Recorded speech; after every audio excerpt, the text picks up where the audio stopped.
Kupoa. Tunazungumza ile ya kimichezo mdogo kabisa. Of course kesho mna mchezo dhidi ya Mashujaa.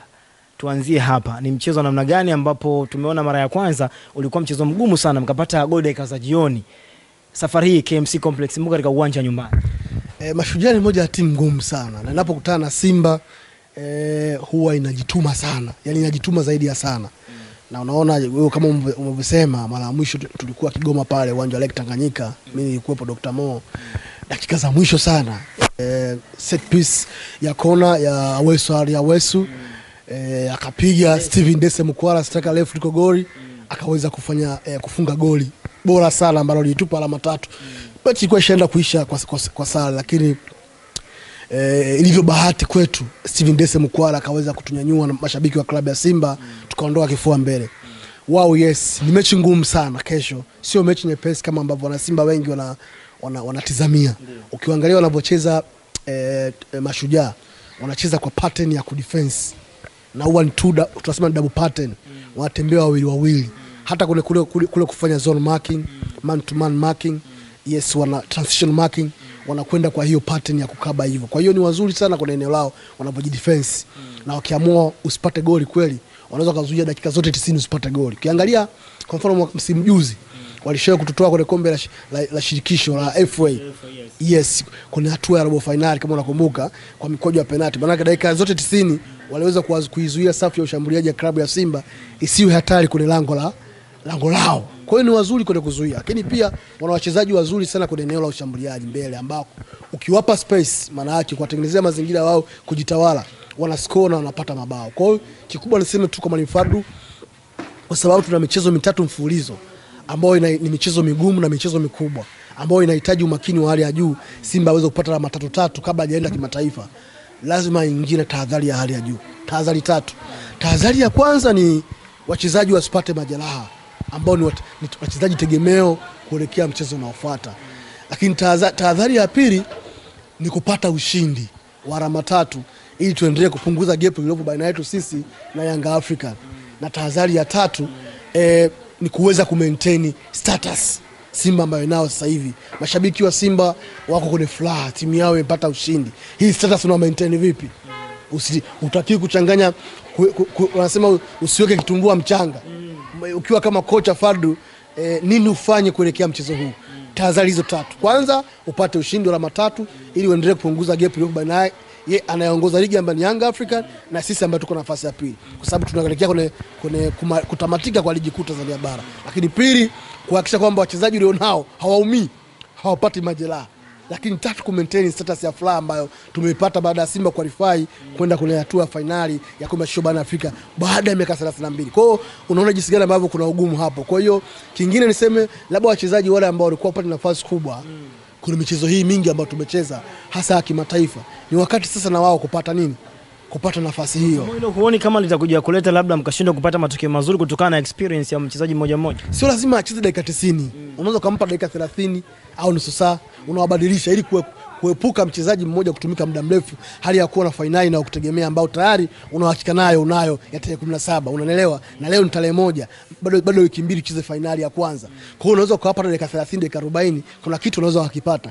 Though si shauri sana kikosi chote kibadilike, lakini asilimia kadhaa au 30 mpaka 40 unaweza kubadilisha kikosi kile ambacho kilikuwa sio kikosi cha kwanza.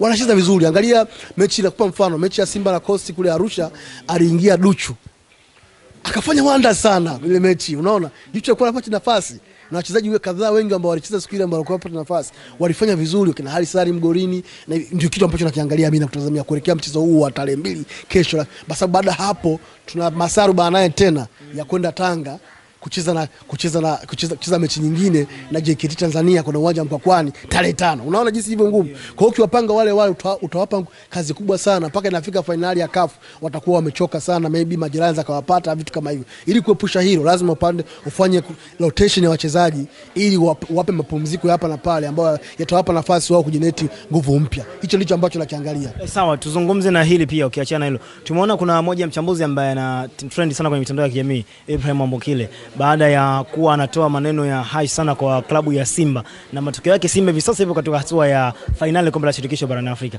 Wewe maoni yako ni yapi kwa Ibrahim Ambokile ambaye anakuwa anazungumza hivi kwa klabu ya Simba? Kwanza Ibrahim Ambokile, kwanza mpira hajui kuchambua mpira. Umesikia? Ibrahim Ambokile hajui kuchambua mpira. Lazima tujue, wanashabiki wa klabu ya Simba wajue kwamba Ibrahim Ambokile hajui kuchambua mpira. Kabisa hajui kuchambua mpira.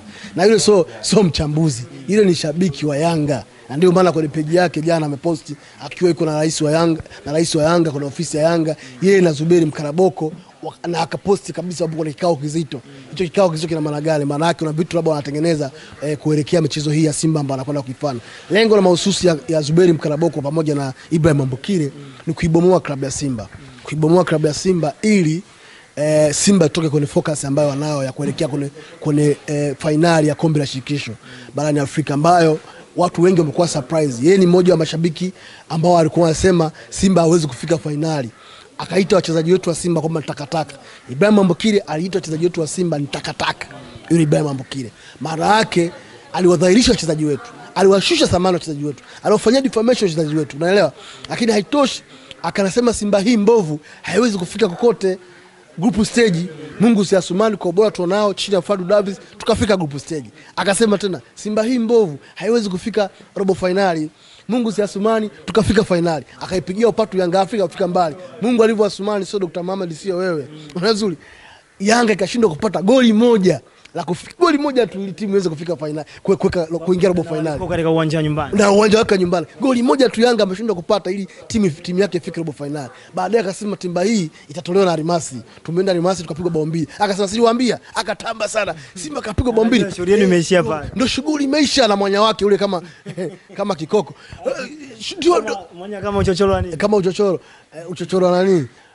Kwa hiyo akatamba mtaani kwamba shughuli yake imeisha hapa. Shughuli yake imeisha hapa Simba. Sio kapigwa bao mbili. Tumekuja Benjamin Mkapa tukapindua meza, tukamfunga mtu bao mbili. Benjamin Mkapa hapa tukaenda penalty tukaenda. Watu tukamposti sana Ambokile listi zake zile. Bwana vipi imekuaje? Mbona tumeenda? Imefika finali, nusu finali, sasa Simba hawezi kutoboa mbele ya Stellenbosch. Stellenbosch ni kubwa kushinda Simba. Ambapo sasa hivi Simba iko finali. Tumeenda Zanzibar tumefunga bao moja, akasema Simba anaenda kutoa South Africa. South Africa tumekwenda tumepindua meza, tumefanikiwa kufuzu. Akasema ni dogo kuliko kaja na msemo kwamba kombe la shirikisho ni dogo kuliko ligi kuu. Anasema Almasri Stellenbosch ni timu dhaifu kuliko Singida Black Stars. My dear, hiyo Singida Black Stars imeingia michuano ya kimataifa mara ngapi? Zaidi ya mara 2 sasa. Inapigwa home and away, inakwenda kusalimia juku zao majumbani kwao. Ngangania mpaka anahakikisha hampati kitu. Sasa huyo Stellenbosch anamzungumzia yeye kafika finali, kafika nusu finali. Singida alifika wapi? Huyo anamzungumzia Almasi kashachukua kombe hili. Unaona vizuri? Kashachukua kombe hili ya shirikisho. Unajua hana adabu na mpira wa miguu, hauheshimu mpira wa miguu, lakini pia haheshimu mafanikio ya klabu ya Simba ambayo anapata. Ibrahim Ambokile na Simba tunapaswa tumkatae kwa nguvu zote. Kama umemfollow, mwanifollow Ambokile. Sio mtu wa kumtizama wala kumfuatilia kabisa. Shukrani sana. Kila